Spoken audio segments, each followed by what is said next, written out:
going on, everybody? CJC presents WandA Workouts and Anime. Just getting back from the gym. Been sitting here in my thoughts, because honestly, it's about time I fucking revisit this video I did years ago. That's why we are titling it the revisited version. I did some shitty alternatives back then for the home gym, and eventually I'll be getting to that leg press variant that I did as well. Look, it's not as if bands are awful. They do have a place in training, especially in the home gym or even the actual gym. They do have a place, but this alternative that I showcased in this original video, so if you are clicking on the original video and you're clicking on the pinned comment, because that's where this video will also be, you know, it's not as if bands are a bad alternative. It's just this is the best option for you. So with that being said, gonna head to the basement. Only things you need: free weights and a bench, an adjustable bench. Do not, I repeat, do not get a bench that comes with the pillars attached. It just fucks up the range of motion. You're better off just getting a power rack and a bench completely separate. So with that being said, let's go to the basement and showcase you two variants that you can do for your T-bar row substitutes. Again, at home or in the gym. Let's get to it. Before demonstrating, I do want to highlight the pillars that are going to inhibit my true demonstration. You do want a bench like this on the left hand side. You do want to purchase your rack and your bench completely separate. So we're setting up here, hinging at the hips, plopping our chest onto the bench. You can kind of see how flimsy this is.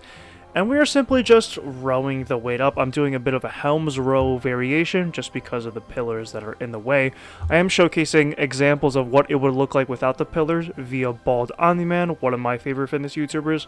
You can see with the dumbbell variant what that variation would look like, again, if those pillars were not in the way. You can also do this with a barbell as he's showcasing here. I think it's his signature Omni bar.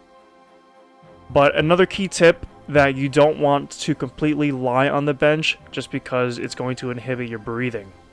And another thing, if you are using super heavy dumbbells, what you can do is you can actually put a box in front of you here, and then once you set yourself up on the bench, you can just grab the weight from the box. Variant 2, which is I think the most common, so you're going to hinge your hips all the way back and then plop your chest onto the bench. Again, I'm doing a bit of a Helms row variation where you're getting more shoulder extension instead of scapular retraction. And then I will showcase what that's going to look like with a bit of a scapular retraction here, which is what I'm showcasing here.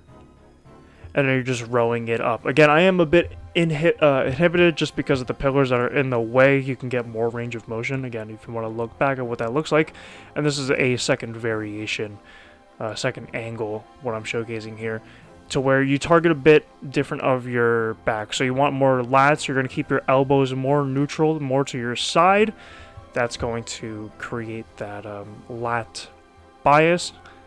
And then once your shoulders your elbows are more out to the side and you're getting more of a squeeze in your upper back, that becomes more of an upper back movement. So depending on how you position your elbows, that's going to target a different part of your back. And regardless of which variation you want to do, whether it's the first variation or second variation, make sure your chest does not leave the bench. That is cheating. Just row the weight up. Alright, so now we're just at a different camera angle than the intro. I probably should have just filmed that all in one go, but you know, nevertheless, we are here right now. So that's basically how you can do a T-bar row at home, or like I said, you can do it at the gym as well. If the T-bar machine is not available, just remember, you just want to be sure your chest is not lifting off of the bench too much. Otherwise, that is a bit of cheating. And like I said, you know, future me is going to say this, but your arm path is going to dictate what you want to bias a little bit more.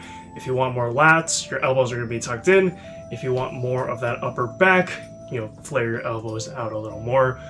You can also do some variations like a Helms row, which is a really fantastic variation.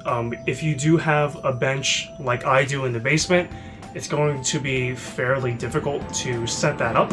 So just be sure when you purchase a bench, or you know, the bench you have at home, is a bench that does not have pillars attached to it.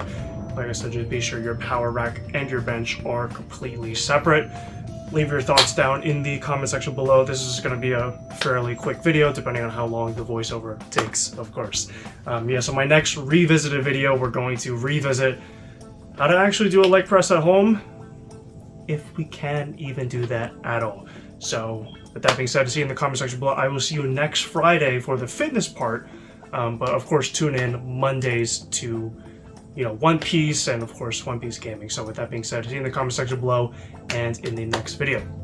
Peace.